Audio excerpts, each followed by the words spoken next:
আপনার আমার সন্তান যাদেরকে কোরআন শিক্ষা দেওয়া হয় নাই, দিন শিখানো হয় নাই, নামাজ শিক্ষা দেওয়া হয় নাই, পর্দা শিক্ষা দেওয়া হয়, আল্লাহর কসম, আল্লাহর আদালতে গিয়ে বলবে, আল্লাহ, মা বাবার হুকুমের বাহিরে কোনো কিছুই করি নাই, মা বাবা যেই দিকে যাইতে বলছে সেই দিকে গিয়েছি, যা অর্জন করতে বলেছেন তাই অর্জন করেছি, কিন্তু মা বাবা মক্তবে পাঠায় না, কোরআন শিখায় নাই, ইসলাম শিখায় নাই, পর্দা শিখায় নাই, হালাল হারাম শিখায় নাই, তাই তো আমি গুনাহগার হয়ে না ফরমান হয়ে আজকে কিয়ামতের ময়দানে উপস্থিত হলাম।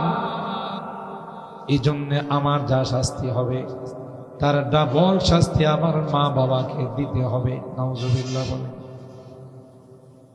রব্বানা আতিহিম দিফাইনি মিনাল আযাব ওয়ালআনহুম লানান কাবীরা। আল্লাহ ডাক দেয়া বলবেন, আমি বিচারক নয়, আমি বিচারের দিনের মালিক। দুনিয়ার যারা বিচারক হয়, হাইকোর্ট, জজ কোর্ট, সুপ্রিম কোর্টের যারা বিচারক হয়, তাদের উপরে প্রেসার থাকে।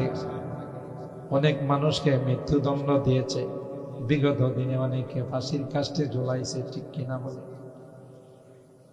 সাংবাদিকরা জিজ্ঞাসা করে, কোন অপরাধে তার ফাঁসির কাস্টে ঝুলাইলেন, কোন অপরাধে তার মৃত্যু হলো, মৃত্যুদণ্ড হলো, জবাব দেন। তাদের একটাই জবাব, উপরের চাপ। কথা কয় না? কি চাপ? উপরের নির্দেশ, উপরের চাপ। আমরা তাদেরকে লক্ষ্য করে বলি, তুমি রেডি থাকো, নিচের চাপ অপেক্ষা করতেছে। কথা কয় না? উপরের চাপি, তুমি অন্যায় রায় দিয়েছ, অন্যায় বিচার কাজ করেছ, তোমাকে প্রতিদিন খবর তোমাকে ডাক দেয়া কয়, আতারিফুনি মান আনা। খবর ডাক দেয়া বলে, পৃথিবীর মানুষেরা আমাকে চিনো, আমার পরিচয় নাও। আনা বাইতুদ দুদ, আনা বাইতুল ওয়াহশা, আনা বাইতুল গুরবা। আমাকে চিনো না, আমি হলাম সাপ বিচ্ছুর ঘর। আমার মধ্যে কোনো লাইটিং এর ব্যবস্থা নাই, বিছানার কোনো ব্যবস্থা নাই, আমার মধ্যে কোনো আলো বাতাস নাই। যদি আমাকে, আমার রবকে যদি খুশি করে আসতে পারো, তোমার সঙ্গে সুন্দর আচরণ করব। আর যদি আমার রবকে অসন্তুষ্ট করে, আমার রবকে নারাজ করে যদি তুমি আসো, তাহলে প্রথম মারহালায়, প্রথম পর্যায়ে তোমাকে এমন চাপ দেব। আল্লাহর হাবিব বলেন, ওয়াসাব্বাকা বাইনা আসাবিহি, একটা হাতের আঙ্গুলকে আরেকটা হাতের আঙ্গুলে ঢুকাইয়া বলেন, যেমনি ভাবে একটার ভিতরে আরেকটা ঢুকে যাচ্ছে, এমন জোরে চাপ দিবে যে জোরে চাপ দেওয়ার কারণে এক পাশের হাড্ডিগুলো আরেক পাশের হাড্ডির ভিতরে ঢুকে যাবে। আল্লাহু আকবার। চিৎকার করে বলবে, বাঁচাও বাঁচাও বাঁচাও। ফায়াসিহু সায়হাতান ইয়াসমাউহা গায়রুস সাকালাইন। এমন জোরে মার দিবে, এমন জোরে পিটন দিবে, চিৎকার করবে আর বলবে, বাঁচাও বাঁচাও বাঁচাও। কিন্তু কেউ যে চিৎকারের আওয়াজ শুনবে না। মানব আর দানব কেউ চিৎকারের আওয়াজ শুনবে না। কবরের মধ্যে যদি গরু, মহিষ, ছাগল, ভেড়া থাকে, তারই চিৎকারের আওয়াজের কারণে ওরা রশি ছিঁড়ে কবরস্থান থেকে পলায়ন করবে। এত বিকট আওয়াজ হবে, এরা কবরও থাকবে না। আল্লাহর হাবিব কয়, যদি মানুষ শুনতো তাহলে কলিজা ফাইটা মারা যায়। কথা বলেন ঠিক কিনা? তাইলে খবর ডাক দেয়া কয়, আতারিফুনি মান আনা। তুমি উপরের চাপে তুমি অন্যায় রায় দিয়েছ, অন্যায় ভাবে ফাঁসির কাস্টে ঝোলাইছ, নিচের চাপ কিন্তু তোমার জন্য অপেক্ষায় আছে। আসো আসো নাফরমান হয়ে কবরে চাপ দিবে, সাপ বিচ্ছু কামড়াবে।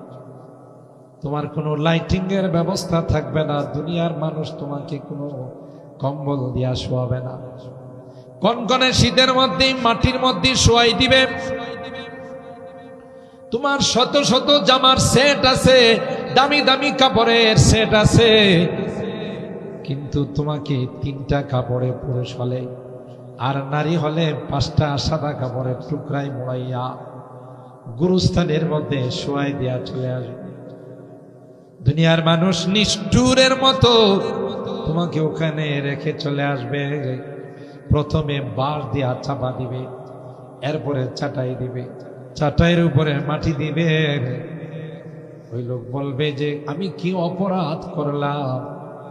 না না, তুমি যেন আর কোনদিন দুনিয়ার জমিনে আসতে না পারো। নিষ্ঠুরের মতো কেউ কবরের সঙ্গী হবে না। নিজের সন্তান, নিজের আপনজন লাশটা নামানোর জন্য কবরে নামবে। মৃত ব্যক্তি মনে করবে, মনে হয় আমার সন্তান আমার কবরে 1 সপ্তাহ থাকবে, আমার ভাই আমার কবরে কিছুদিন থাকবে। না না না, 2 হাত দিয়ে যখন কবরে চলে আসবে চিৎকার করে বলবে, তোরা এত নিষ্ঠুর হবে যদি জানতাম, এত নির্দয়ার পাষাণ হবে যদি জানতাম, তাইলে তোদের সঙ্গে কোনোদিন কোনো সম্পর্ক করতাম না। এই জন্য আল্লাহ বলেন, আমি বিচারের দিনের মালিক, বিচারক নয়। মালিক ইয়াউমিদ্দিন, আমি বিচারক নই রে, আমি কিন্তু বিচারের দিনের মালিক। উপায় নাই, জবাব দিতে হবে তুমি কি নিয়ে কবরে আসছো। এই জন্য আমার ভাইরা, আল্লাহ পাক রব্বুল আলামিন বলেন, পৃথিবীটা বানাইলাম, জমিন সাজাইলাম, সব গাছগাছালি দিয়ে দুনিয়াটা সুন্দর করে বানাইলাম। আমার টার্গেট কিন্তু এই সকল মাদ্রাসা, কোরআনের আলেম যারা, কোরআনের পাখি যারা, তারাই হলো মূলত টার্গেট, এরাই হলো মূলত মালিক। এদের ওসিলায় বিজাতিরা খায়, যেমন বিবাহ শাদীর অনুষ্ঠানে দাওয়াতিরাও খায়, বিন দাওয়াতিরাও খায়, ঠিক না? বরং বিন দাওয়াতিরা বেশি খায়, যার উপলক্ষে খানার আয়োজন।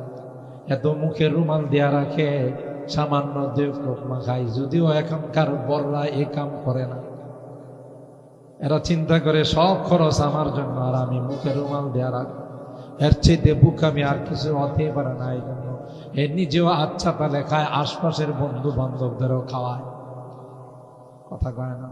কিন্তু আগে এক সময় জামাইকে রুমাল দেখলেই বোঝা যেত তিনি হলেন জামাই, তিনি হলেন বর। আসলে কিন্তু খাবার বরের জন্য।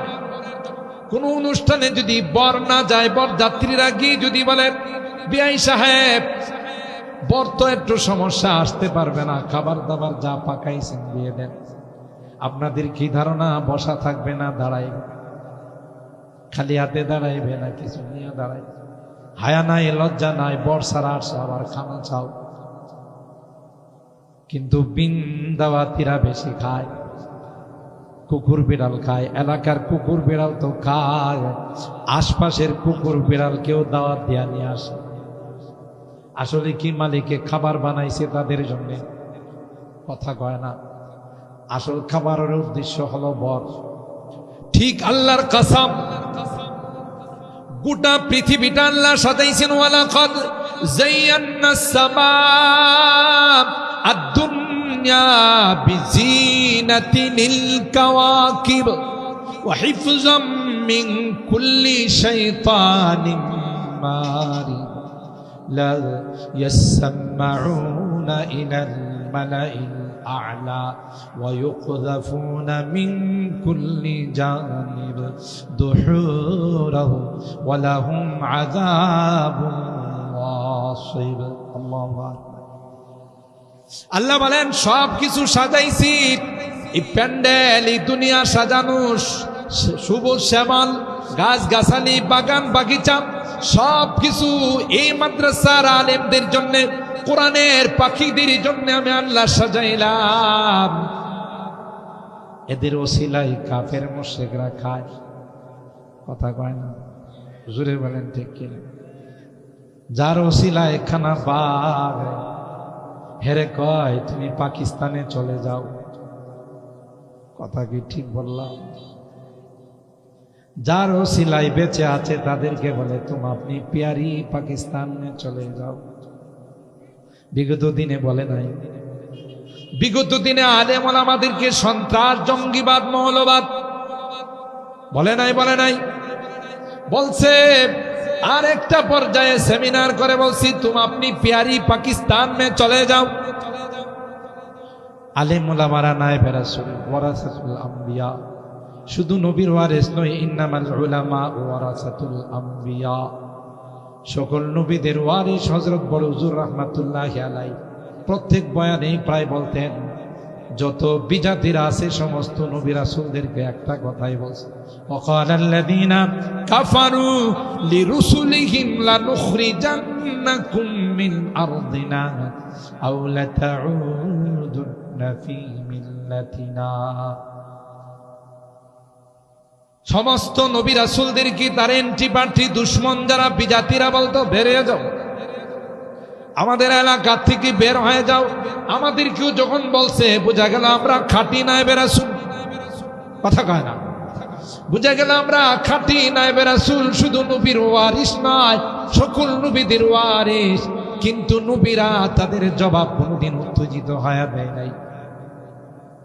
নবীরা জবাব দিয়েছেন, ক্বালা ইয়া কওমি লাইসা বি দালালা ইন্নী লাকুম রাসূলুন আমিন। ক্বালা ইয়া কওমি লাইসা বি সাফাহা, না রে না না না, আমরা লাইনচ্যুত নয়, আমরা গুমরা নয়, আমাদের মধ্যে মূর্খতা নেই। নবীরা কোনদিন মূর্খ হয় না।